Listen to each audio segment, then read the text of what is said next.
Welcome everyone to another episode of Geek Vibes Interview brought to you by Geek Vibes Nation. I'm your host, Don Fisher, and today I have with me a writer, director, and story artist known for his work on Meet the Robinsons, Bolt, and Big Hero 6. Here to talk about his new animated short film, Blush, please welcome Joe Mateo. How are you doing, Joe? Hey Dom, good to be here with you. Yeah, I'm doing well, yeah. yeah, I appreciate you your time, man. So if anyone doesn't know, um, Blush is currently streaming on Apple TV Plus as of October 1st.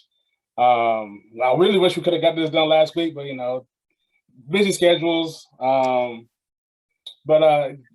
for the people who don't know, can you give everyone a quick rundown or synopsis of what the short film is about?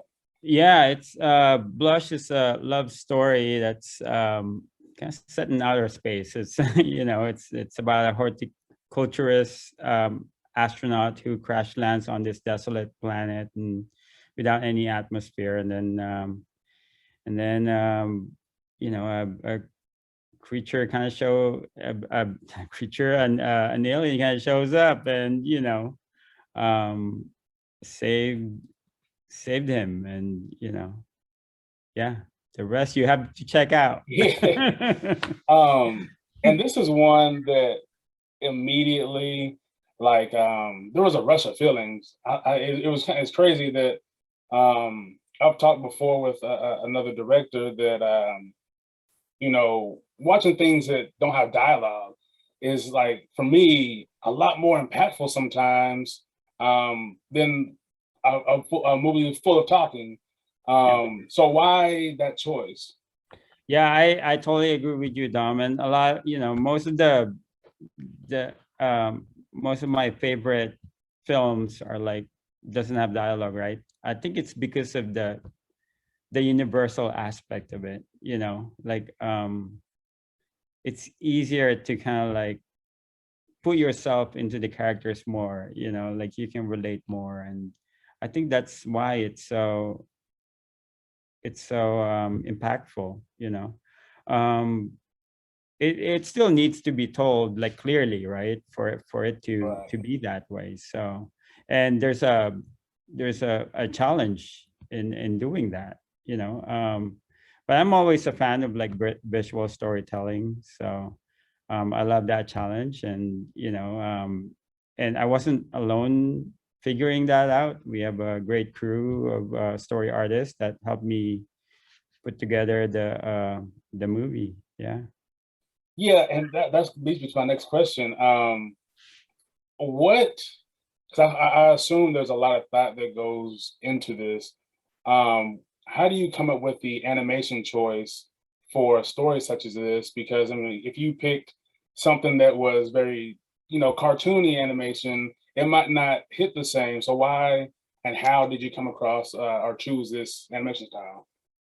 Yeah, it's just well, first I started thinking about like what where to set it up, and I really want to and contain it in that tiny planet where that astronaut lands. um and it's easier for me to kind of like manipulate and shape, and then once we had that, it's just obvious to kind of like make the characters fit into that world. So I ended up like kind of like making them cute, kind of like the tiny planet, um so yeah, and that's kind of how the characters kind of came about. And I don't know if you noticed, but a lot of like the familiar things in there, like the rocket ship, the UFO, and even the succulents, they all look realistic, but they're all kind of deformed a little bit to kind of fit with everything. So that, yeah. So I love that in animation where you can create a world and it makes people think like, does that really exist? Like it makes you want to be there. So. Yeah, and this being your directorial debut, was coming up with this concept, which I know is deeply personal. Can you talk to us a little bit about that, and then also, was there a like catharsis in creating this project? Oh yeah, very much so, Dom. like you said, this is very personal, and the idea came from when I lost my wife from breast cancer like 4.5 years ago. That night, I couldn't breathe. It was really scary. I've never had that before, and I had to call like a friend doctor of ours to let me know that I'm having a panic attack. I was like, oh, that's what panic attack is. I've heard it before, but it was my first time experiencing it. And fortunately, for me, I was surrounded by my daughters, you know, and they helped me through it. And then I struggled to go back to work for several months, and I find myself kind of looking back to that moment, um, and how I realized that Marianne was my heir, and my daughters Joanne and Mina saved me, and it really inspired me to share with people that losing a loved one can be overcome by surrounding yourself with people you love. And especially now with what's going on, I think, we need that message of hope and healing the most. Yeah, that was actually one of my thoughts was I'm a big proponent of like things come at the right times in your life. I know that like productions are planned for a specific time, but it weirdly also hits people a certain time in their life. So when we have, all the corona and whatnot, this is, a story of love and grief and getting over that, like you said, with your loved ones and being able to help yourself move forward. And yeah, it's weird that it came at this time. And also, at the beginning, I just got married last year, so it's very new. And then watching this blossom at the beginning, I'm like, I was like, oh, this is butterflies again. Okay, yeah, this Oh, wow. That's yeah, awesome, man.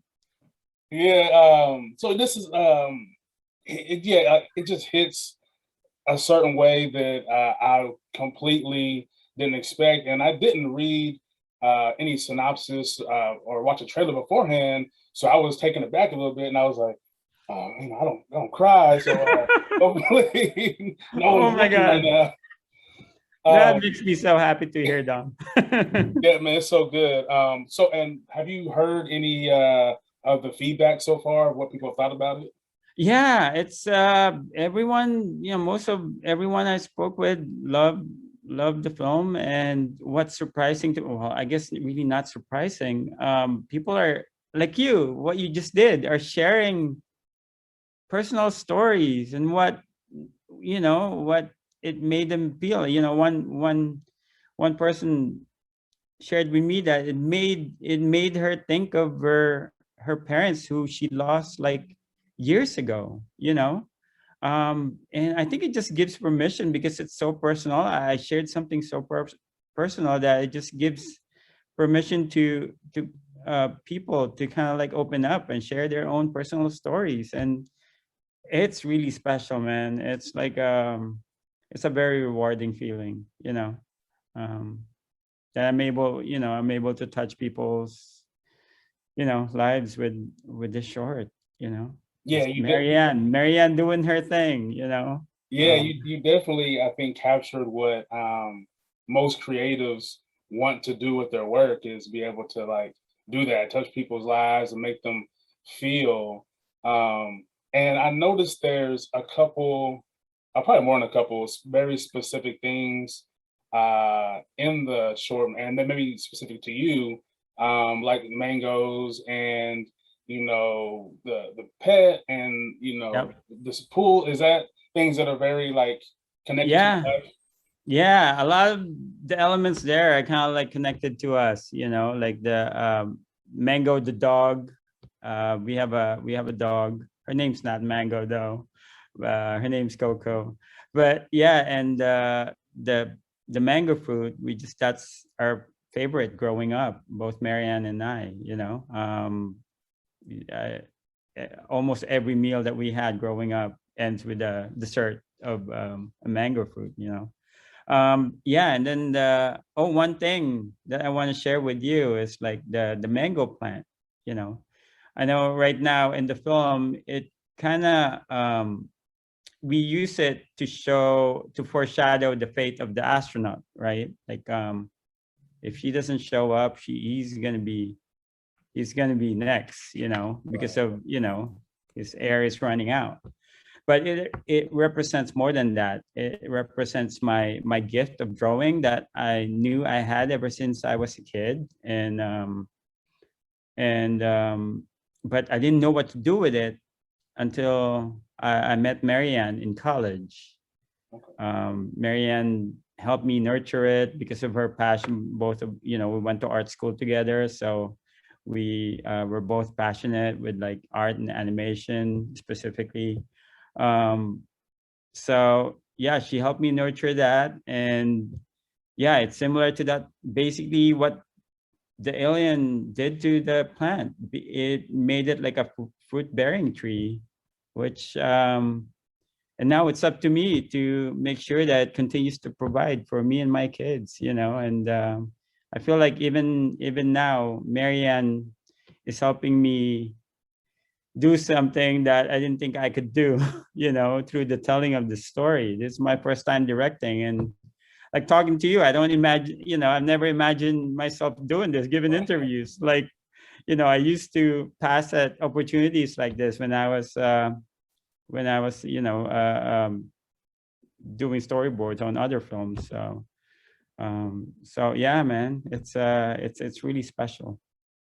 Yeah, that makes it more impactful too. With what you said with the plant, because I definitely feel that same kind of feeling with my wife and writing and her kind of like, you know, just do it, and she does the nurtures what I feel like I may not be able to do. I'm nervous to do. She's like, hey, just just do it. What's gonna happen? Oh, you know what? You're Yep.